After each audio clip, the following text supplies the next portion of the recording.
What made you decide to go into the military? A little bit of tradition in my family. A lot of the guys have done it. My brother was served in the Navy. My father was in the Coast Guard. Uncle's family, and being a kid from Dorchester, not interested in going to school. Really interested with my hands. It was a good way to get some technical training, which I did. And what was it like serving your country? It was great. It's good for a young guy to do.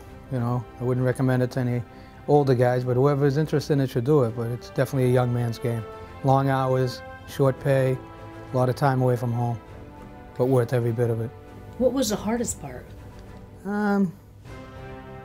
Really wasn't anything really hard about it. Just the separation. It was back in the 80s. It wasn't instant communications with your family, so you kind of had to, wait till you, made port of call and maybe got liberty, and to try to get in touch with people. But for the most part, you were out to sea for 6 months, and pretty much incommunicado for weeks on end, except for letters.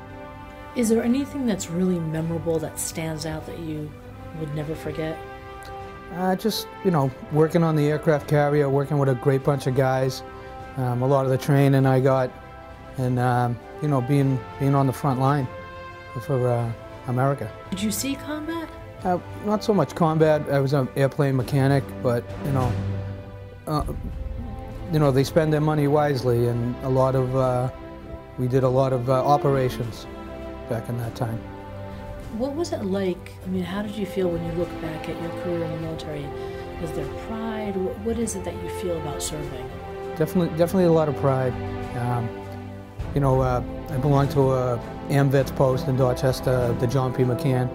I've been there since '88. There's a lot of guys like-minded like ourselves, and just a good way to, share some stories and get some feedback of like-minded people. What would you want people to know about the brave men and women who serve our country?